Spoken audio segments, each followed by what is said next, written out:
Hello there. Welcome to Calm Heaven Care. Everyone talks about sadness, but what if depression doesn't look like sadness at all? What if you've been living with it and didn't even realize it? Hey everyone, thanks for being here. If you find this helpful, please give it a like, subscribe, and turn on notifications. And I'd love to hear from you. In the comments below, what's one small thing you do when your mood is low? You know that heavy feeling when things just aren't right, but there's no obvious reason why? You might not be crying, but you feel empty. Or you feel cranky and on edge for no clear cause. These could be hidden signs of depression. Today, we'll gently talk about some of the subtle ways depression can show up in life, because understanding them can help us feel seen and know we're not alone. Depression doesn't always look like sad tears on a couch. Sometimes it's a kind of numbness or emptiness. For example, one woman shared that everything in her life seemed perfect on the outside. She had a great job, a loving partner, but internally I had no spark. She felt like a shell of herself, going through the motions without joy. Can you relate to that hollow feeling sometimes? You might wake up on your birthday and just not feel excited at all, even about your favorite things. That lack of pleasure or interest is a sign worth noticing. Empty or flat, another hidden sign is constant irritability or anger. You might find yourself snapping at family over little things or feeling constantly on edge, even when nothing big has happened. In fact, studies show irritability appears in up to 40% of people with depression. It might not feel like sadness, but snapping more than usual or having a low tolerance for frustration can be depression's disguise. Maybe recently you've thought, why am I so short-tempered? Consider this. Sometimes it's not just stress, but a hidden low mood underneath. Physical symptoms can sneak up, too. Have you been getting aches and pains for no clear reason? Some people with depression report chronic headaches, stomach aches, or muscle pains that doctors can't explain. For instance, one study found about 69% of people with depression list physical pain as a main complaint. This happens because depression changes how our brain perceives pain. So if you feel a lot of unexplained soreness or your back is always tight, take a moment. Could it be more than just stress on your body? Sleep problems are another clue. Maybe you can't sleep, or maybe you can't stop sleeping. Depression can disturb sleep in different ways. Either insomnia or hypersomnia, sleeping too much yet still feeling tired. You might wake up at 3 a.m. and be unable to fall back asleep, or sleep 10 hours and still drag through the day. These are early warning signs, as about 75% of people with depression experience sleep issues. So if your sleep has changed a lot, are you getting restful sleep, or is your mind racing or empty? Energy levels go down too. You could be exhausted all the time. Even simple tasks feel like climbing a mountain. This is not just feeling sleepy after a long week, it's a profound fatigue. Research shows up to 90% of people with depression feel this deep tiredness. It might come on suddenly or build gradually. You wake up in the morning already feeling tired, and nothing seems to recharge you. So tired, even after rest. If you find yourself avoiding things you used to do easily, or needing frequent naps, note that this constant fatigue is a common depression symptom. Depression also likes to creep into our thoughts. You might notice negative thinking patterns that are hard to shake. Maybe you're catastrophizing small mistakes. I'm a failure for messing up the email, or thinking in all or nothing terms. These ruminations keep you stuck. Some researchers have found that people who ruminate long over problems are 2.5 times more at risk of depression. The thing is, these thoughts can feel like the truth in the moment, even though they're often distorted. Try to catch one thought right now. I am completely useless. See if you can gently challenge it or talk back in your mind. Even just noticing these recurring thoughts is a first step to not letting them take over. Another tricky sign is difficulty concentrating or remembering things.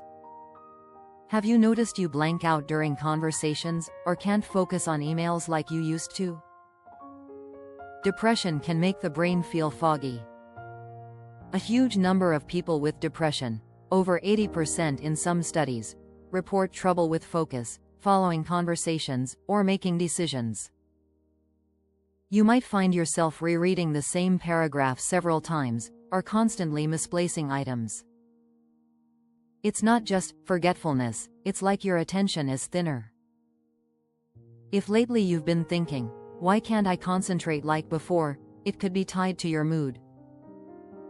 We all need social connection, but someone feeling depressed might start to pull back from friends and activities. "I just felt like canceling plans all the time," one person said, not wanting to bother anyone or feeling too drained to socialize. You might skip a friend's call or avoid that work lunch because you feel you need to just fade into the background. This withdrawal can sneak up. Perhaps you find excuses not to go out, or you spend more time alone scrolling your phone. It might feel like laziness, but often it's your mind conserving energy. Check in. Have you been saying no more often, even to things you used to enjoy? That loss of interest, anhedonia, is a key sign. Mood isn't the only thing that changes. Have you noticed changes in appetite or weight? Depression can flip our eating habits. Some people suddenly can't eat much, nothing seems appetizing, leading to unintentional weight loss. Others find comfort in food, leading to cravings and weight gain. Or your favorite snack just isn't satisfying you anymore. Maybe you find yourself mindlessly snacking late at night without even tasting it, or skipping meals because the hunger feels hard to handle. These shifts often surprise people, but they're more common than you'd think. And then there's the feeling of worthlessness or excessive guilt that creeps in. You might be hard on yourself about little things. A minor mistake can spiral into, "I'm such a failure," or "I don't deserve to be happy." This voice in your head judges and criticizes. It's like carrying around a heavy bag of shame. Why can't I just be happy? You might not even realize this is a symptom. It just feels like you're a very harsh friend to yourself. But this self-criticism is a sign that depression might be weighing you down. Sometimes, depression also hides as anger or frustration. Beyond blue notes that depression can feel like irritability or being easily frustrated. You might think, "I'm just angry at the world today," but behind that anger could be deep sadness or hurt. A small setback might trigger tears or fury unexpectedly. If you found yourself having more outbursts or feeling road rage out of nowhere, consider that it could be part of depression's complex picture. Finally, don't forget emotional numbness. Some days you might simply feel like you're watching life on a screen. Nothing makes you laugh or cry, it's all just gray. This flat feeling is a real symptom.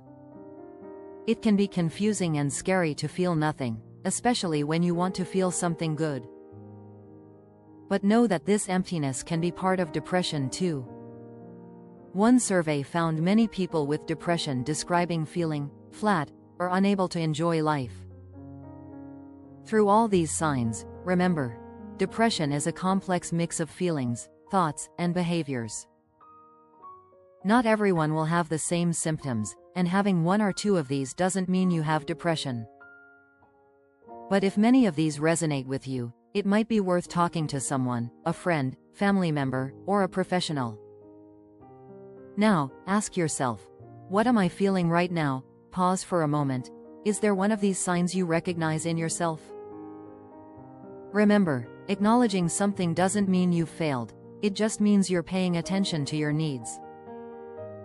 In the meantime, you might try some gentle ways to cope. It could help to reach out to someone you trust, even if just to say, "Hey, I've been feeling blah," without pressure. Being around people who care, even quietly, can make things feel a bit lighter. Some find small routines helpful. Even brushing your teeth, eating a small snack, or stepping outside for fresh air can provide tiny boosts of normalcy. For instance, Mind.org suggests getting outside each day and taking care of basics like regular meals and sleep. A short walk, gentle stretches, or doing something creative, like doodling or cooking a simple meal, can also shift your mind, even if just a little. Practicing mindfulness can gently center you in the present. Try focusing on your breathing for a minute and notice any tiny change. If thoughts or feelings ever become too heavy, please remember help is available. It might feel hard to reach out, but there are caring people ready to listen. Whether it's a crisis line or a kind stranger online, you deserve support. Feeling depressed is not a personal failing, and it's not something to face in silence. Many of us experience these subtle signs, whether it's feeling irritable, exhausted, numb, or overwhelmed by negative thoughts. You're not alone in this. Taking a moment to notice these signs is a brave step. It doesn't mean you have to fix everything now. Thank you for listening and taking time for yourself. If this conversation helped you feel seen, please like, subscribe, and turn on notifications so we can keep chatting like this. I'd love to hear from you below. What's one small thing you do to feel a bit better on a tough day? Your idea might help someone else. Take care of yourself, you deserve gentleness. And if you're interested, you're not alone, and there's hope even in the smallest steps.